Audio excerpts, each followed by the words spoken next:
The sun had already slipped behind the Montana peaks, leaving the Callahan ranch swallowed in the kind of silence that only the open range knew.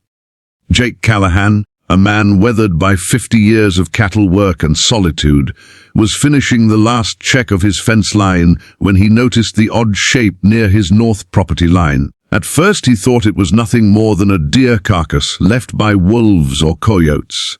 But when he came closer, flashlight sweeping over rusted metal, he realized it was an old pickup truck, long abandoned, its back gate sagging open. Something about the scene was wrong. The truck looked purposefully hidden, half backed into a copse of cottonwoods.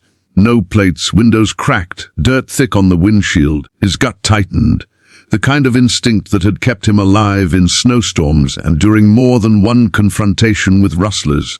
He approached slowly, boots crunching over gravel, rifle slung loosely over his shoulder. The stench hit first. Not death exactly, but sweat, blood, and the rank odor of someone left too long in the dark. He heard a faint moan from inside the bed. Jake's heart hammered against his chest. He set the rifle down, climbed into the bed of the truck, and pulled aside a tattered tarp. Beneath it, bound in wire, was a figure, small, trembling, fragile. A burlap sack covered the head, and the body jerked weakly when he touched the shoulder. She was alive, but barely. He muttered a curse under his breath, then cut the wires with his pocket knife. Whoever had left her here hadn't meant for her to live. She staggered when he tried to help her out, legs collapsing under her weight.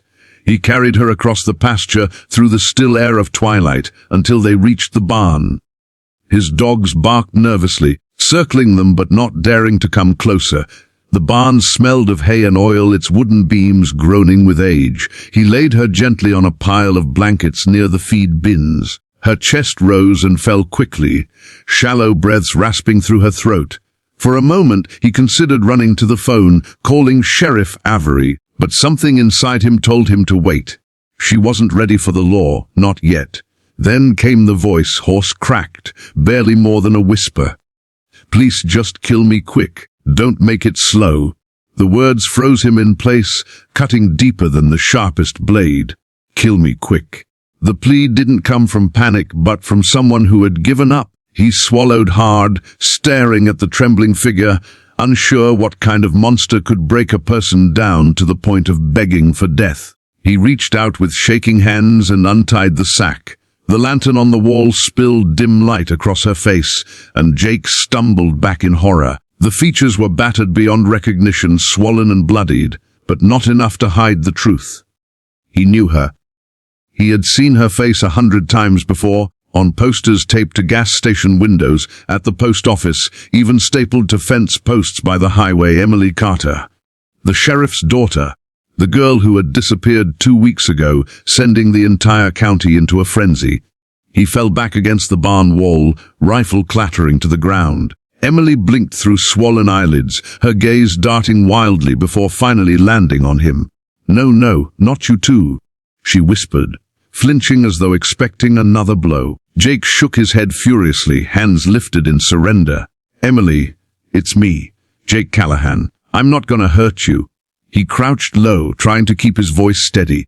"You're safe here, you hear me? You're safe."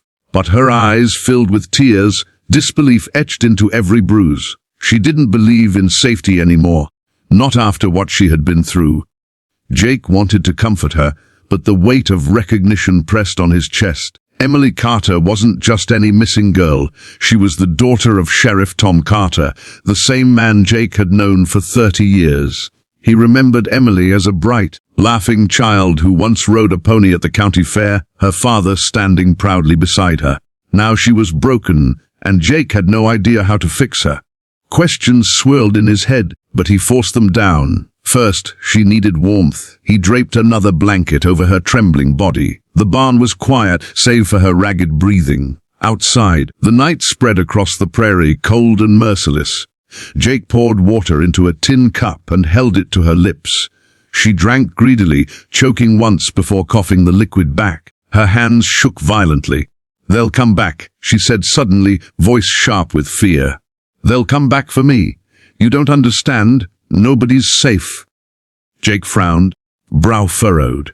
He wanted to ask who they were, but he could see the terror in her eyes. Pushing her now would only shatter her further.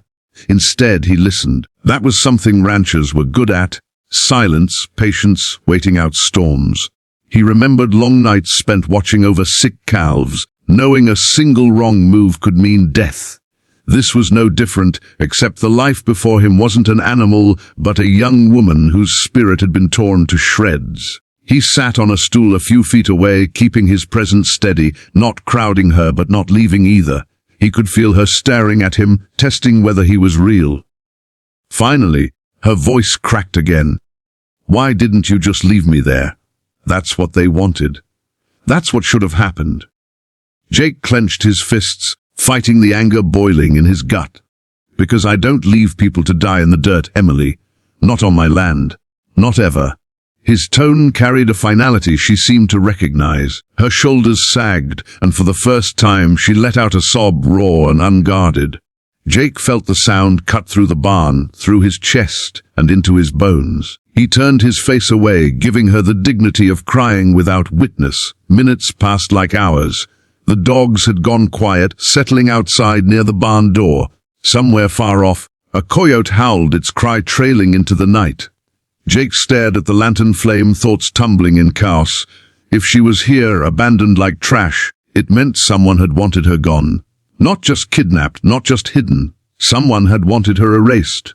But why dump her on his land? Why not somewhere miles away, deep in the forest or the mountains where no one would ever find her? Unless the choice wasn't random at all. The realization made his skin crawl.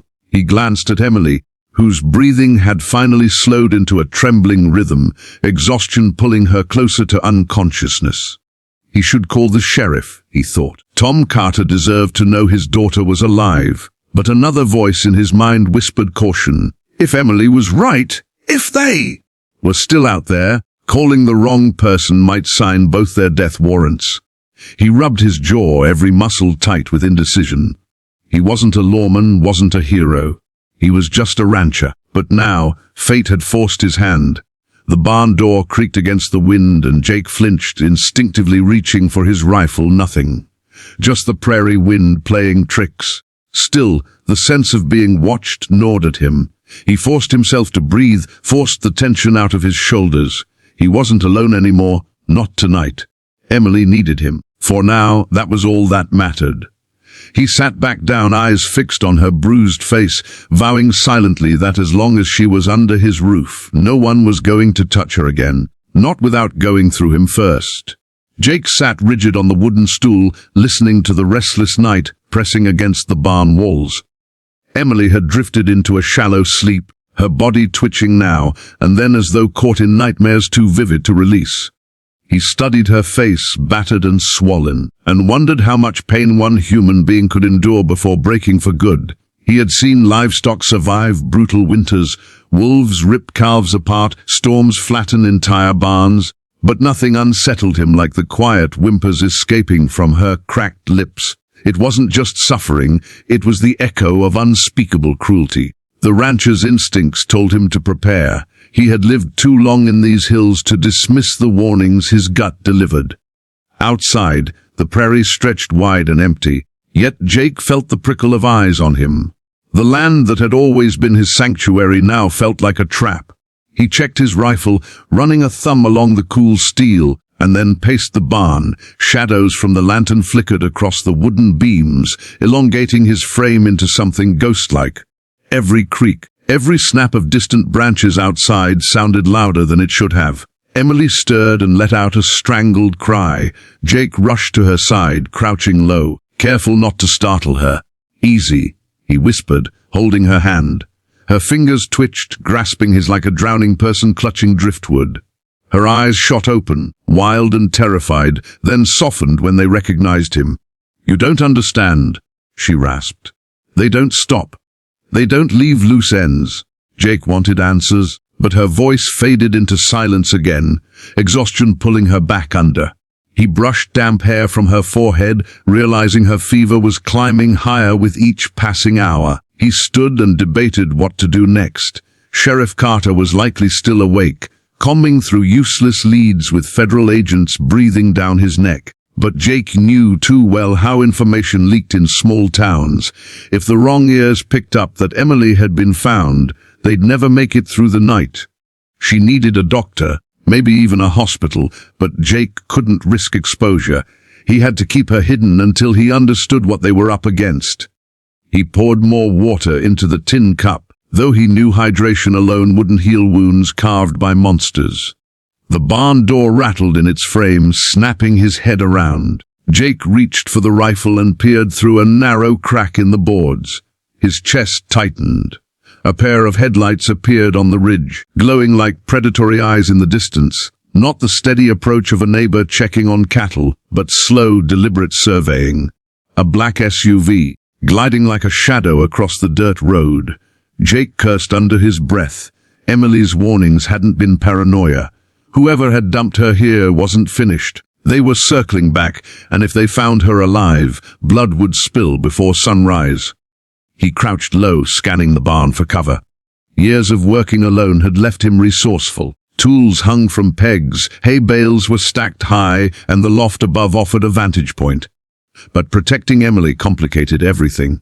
She wasn't just fragile. She was broken in ways he couldn't mend quickly. He returned to her side, shaking her awake. "Emily, listen to me. You've got to stay quiet. Do not make a sound, no matter what happens." Her eyes widened as she heard the approaching engine. Panic rippled across her face, but she nodded weakly, clutching the blanket tighter around her. Jake slipped to the window and blew out the lantern, plunging the barn into shadows. Only moonlight filtered through cracks in the siding. He crouched, rifle braced against his shoulder, and watched as the SUV slowed near the fence line. The vehicle idled, engine low, like a predator scenting prey. Two figures emerged, silhouettes against the pale glow. They moved with discipline, not like drifters or meth heads looking to steal copper. These were men who knew what they were doing, and Jake's stomach dropped. Whoever had taken Emily wasn't just a lone madman. This was organized, calculated. The men spoke in muffled tones, too far away to catch words, but close enough for Jake to sense authority. One pointed toward the barn. Jake's knuckles whitened around the rifle.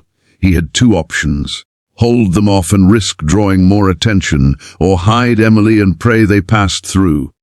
But praying wasn't in Jake's nature. He had lived a life where survival depended on action, not hope. He positioned himself behind a stack of hay bales, sight trained on the barn door. His breathing slowed, heartbeat syncing with the rhythm of the trigger beneath his finger. Emily let out a soft whimper, barely audible, but Jake heard it like a gunshot. He turned his head sharply, signaling her to silence, but the men outside had already paused. One raised a flashlight, the beam sweeping across the barn walls. Jake held his breath as dust motes sparkled in the sudden intrusion of light. He prayed the beam wouldn't slip through the cracks wide enough to reveal movement inside. After a tense moment, the man lowered the light, and they continued toward the truck abandoned near the cottonwoods. Jake exhaled slowly, relief washing over him like cool rain. The SUV door creaked open, and one of the men rummaged inside. Jake cursed silently. They would find the tarp cut, the wire sliced, the bed empty. The truth would hit them fast. Emily was gone, and someone had interfered. His entire ranch would become a target. Sure enough, angry voices pierced the night. One man slammed the truck bed shut, and the other shouted something Jake couldn't decipher. The SUV roared back to life, headlights sweeping toward the barn before swinging away. Tires chewed the dirt as the vehicle sped down the ridge. They weren't gone for good. This was reconnaissance. Jake lowered the rifle, sweat dripping down his brow. His pulse was still racing, but he forced himself calm. He turned back to Emily, who was trembling violently in the shadows. He crouched beside her, placing the rifle aside.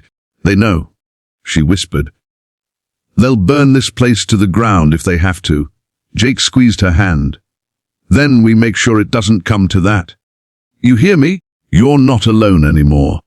For the first time, her eyes lingered on his, searching for a promise she could trust. The weight of responsibility settled heavy on Jake's shoulders. As silence reclaimed the prairie, Jake considered his next move. Hiding Emily here was no longer an option. The barn had become a beacon, and those men would return with reinforcements. He had to move her, but where? The nearest town was 30 miles away, the roads crawling with patrols. The sheriff's office might already be compromised. Emily's own words suggested inside betrayal. The thought turned his stomach. He had known Tom Carter for decades, shared drinks, hunted elk, worked cattle drives together. But if someone close to the sheriff was involved, trust could be fatal. Jake needed another plan. His mind went to the old hunting cabin, tucked deep in the pines 5 miles north. Hardly anyone knew of its existence, and fewer could reach it without insider knowledge. The road was rough, accessible only by four-wheel drive or horseback. It wasn't much, just a shack with a potbelly stove and a cot, but it was isolated, safe enough to buy time. He decided quickly. Emily couldn't walk that distance, not in her condition, so he would have to carry her. Dawn was still hours away. The darkness could be their shield if he moved carefully. He rose, determination steel hard. Emily stirred when he lifted her into his arms. She was feathered light, frighteningly so, her head lolling against his shoulder. "Where are we going?" she murmured weakly. "Somewhere safer," he whispered. "But you've got to trust me." Her arms tightened faintly around his neck, a fragile gesture that pierced through his stoic exterior. He stepped out into the night, dogs padding quietly at his heels. The prairie stretched endless and silver under the moonlight. Each step carried the weight of risk, but also the fierce certainty that he would not let her fall into their hands again. Behind them, the barn loomed dark and hollow, already carrying the ghost of what had transpired. Ahead lay only uncertainty. The SUV would return, maybe with more men, more guns, more fire. But Jake Callahan, quiet rancher of Montana, had already made his choice. He would protect Emily Carter with everything he had left in him. He would fight if he had to, hide if he must, but surrender was no longer part of his vocabulary. The night closed around them, thick with danger, but also with a flicker of resolve neither man nor monster could easily extinguish.